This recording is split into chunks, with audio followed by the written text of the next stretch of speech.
Hi everyone, আসসালামু আলাইকুম। এই ভিডিওটা আপলোড দেওয়া হয়নি। এই ভিডিওটা অনেক আগের ভিডিও, যখন আমরা এভার আফটার গার্ডেনে গেছিলাম। মেবি এখন এটা ক্লোজ, এটা এখন আর ওপেন নাই। ওই দিন অনেক বেশি ঠান্ডা ছিল। এখানে ঠান্ডা থাকলেও যদি বাতাস না থাকে তাহলে এতটা প্রবলেম হয় নাই।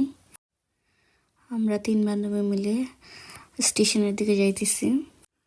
আসলে আমার মনে হয় দিনের বেলা থেকে সন্ধ্যাবেলাটা কোথাও যাইতে ভালো লাগে, যেহেতু দিনের বেলা আলো অনেক কম থাকে, একটুতেই অন্ধকার হয়ে যায়। সেই জন্য আমরা দেখা যায় দিনের বেলা কাজ শেষ হলেও রাতের বেলা বের হতে পারি, যেহেতু রাত বড়।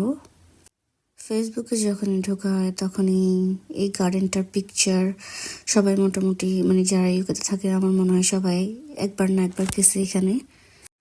আমার আগে কখনো যাওয়া হয়নি, এই ফার্স্ট টাইম আমি উইন্টারে এভার আফটার গার্ডেনে যাইতেছি। আর আমাদের তিনজনের হাজব্যান্ড কাজে ছিল, আমরা ফ্রি ছিলাম, আমাদের আপডেট ছিল, সেই জন্য আমরা সন্ধ্যাবেলা বের হলাম। জায়গাটা এত বেশি বিজি ছিল বলার বাহিরে। আমি ভাবছি এখন রাত হয়ে গেছে, এখন মেবি এত মানুষ থাকবে না, কিন্তু ওইদিকে এত মানুষ ছিল, এত ভিড় ছিল বলার বাহিরে। দেখা যায় এখানে সবাই দিনের বেলা কাজ করে, যারা তারা রাতের বেলা নিজেদেরকে রিফ্রেশমেন্ট করার জন্য হয়তো একটু ঘুরে আসে, বা দেখা যায় বাসায় ভালো লাগে না। আর যেহেতু এভার আফটার গার্ডেনটা অনেক ফেমাস, এখানে মোটামুটি সবাই যায়। যাওয়ার পর দেখলাম এত মানুষ, এত ভিড় বলার বাহিরে।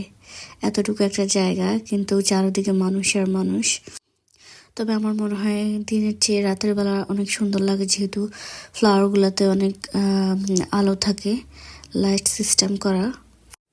আমরা বেশিক্ষণ থাকিনি, যেহেতু অনেক মানুষ ছিল, অনেক ভিড় ছিল, সেই জন্য আমরা কিছুক্ষণ থাকি, কিছু ফটোগ্রাফি করে আমরা বের হয়ে গেছি। তবে অনেক সুন্দর ছিল জায়গাটা ছোট হলেও দেখার মতো ছিল। এত ঠান্ডা ছিল যে আমরা হাঁটতে হাঁটতে, মানুষের এত ভিড় ছিল যে আর ঠান্ডাটাই ফিল করি নাই আমরা।